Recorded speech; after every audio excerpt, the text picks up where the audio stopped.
네, 이어서 사건을 보다에서 좀 더 자세하게 짚어보겠습니다. 자, 최석호 기자, 방금 전에도 전해드렸습니다만은 숨진 큰딸의 경우 상당 기간 스토킹에 시달렸던 것으로 보여요. 네, 피해자 중 한 명인 큰딸, 살아생전 지인들에게 이러한 메시지를 남겼습니다. 아파트 1층에서 쓱 다가오는 검은 패딩, 집에 갈 때마다 돌아서 간다.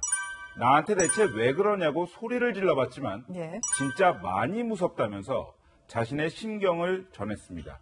두 사람이 알게 된 게 온라인 단체 대화방을 통해서라는 보도도 있었는데 지난 1월 중순쯤 오프라인 모임을 가진 뒤에 피의자가 큰딸을 스토킹하기 시작한 것으로 추정이 됩니다.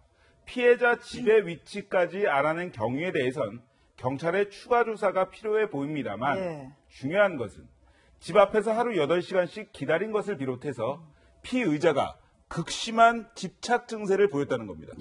자기 마음을 받아주지 않는다고 해서 이렇게 일가족을 살해한다는 거 있을 수 있는 일인가요? 네, 아주 보기 드문 사건입니다. 피의자는 지난달 23일 오후 피해자 집으로 들어간 뒤에 작은 딸과 어머니 그리고 자신이 스토킹했던 큰딸을 잇따라 살해했습니다. 3명의 목숨을 앗아가면서 이틀 가까이 집안에 머물렀다는 점도 일반인으로서는 납득이 어렵습니다. 그런데 피의자가 극단적 선택을 시도했던 시기에도 주목할 필요가 있습니다.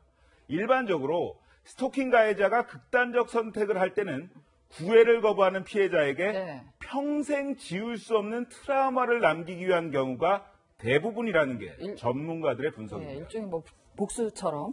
그런데 이번 경우는 달랐습니다. 피해자가 사망했으니까 가해자 입장에서는 내가 현재 이 세상에서 존재할 의미가 있을까? 결국 이 피해자가 없는데 그럼 나도 피해자와 같은 다른 세상에 가서 그 피해자와 함께 또 다른 사랑을 완벽하게 꿈꿀 수 있는 가능성이 열려 있으니까 극단적인 선택을 했다라고 보는 거거든요. 정상의 범주는 한참 벗어난 사건인데요. 스토킹 범죄 심각성이 어제 오늘만의 일은 아닌데 처벌 수위가 너무 낮다 이런 지적도 있지 않습니까? 네, 스토킹 범죄는 집착에서 유발되는 경우가 많고 강한 집착은 더욱 잔혹한 범죄로 이어지기도 합니다. 지난해 5월에 경남 창원에서 식당 단골 손님이던 남성이 60대 식당 여주인을 살해하는 사건이 있었습니다. 10년 동안 쫓아다니다가 거절당한 남성이 미리 준비한 흉기로 저지른 계획 범죄였습니다. 해마다 언니가 가라 하면 발끈해가지고 욕하고 이렇게나 쏘고 언니가 너무 힘들어하고 고통스러워했습니다. 완전 미칠 정도로. 지난 2018년에 2,700여 건이었던 스토킹 범죄 신고 건수는 2019년엔 2배 가까이로 늘었고 지난해에도 4,500건을 넘었습니다. 하지만 신고를 해도 처벌로 이어지는 경우는 10건 중에 한두 건에 불과합니다. 또한 최대 처벌 수위도 10만 원의 벌금형에 그쳤습니다.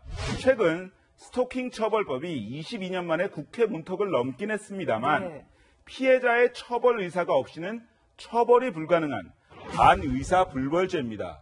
그러니까 처벌을 피해 나가기 위해서 가해자가 피해자를 회유하고 협박하는 제2의 피해가 발생할 수 있다는 지적도 나옵니다. 그렇습니다. 이번 사건 피해자 신상을 공개해야 한다는 청와대 국민청원의 24만 명 정도가 지금 동의를 하고 있는 상황입니다. 공개를 할 수 있는 사안인가 궁금한데요. 정부의 공식 답변 요건인 20만 명을 넘기면서 경찰도 내부 논의를 시작할 것으로 보입니다. 잔인한 방법으로 범행을 저지른 강력 범죄자가 죄를 저질렀다는 증거가 확보되면 의사와 교수, 변호사 등이 참여하는 신상공개위원회의 판단에 따라서 피의자의 얼굴과 나이 등이 공개될 수가 있습니다. 이번 사건의 경우에 살해된 피해자만 3명입니다. 그리고 범죄를 저지른 뒤에도 신고조차 하지 않았다는 점을 감안했을 때 신상공개 가능성에 무게가 실립니다. 네, 사건을 보다 최석호 기자였습니다.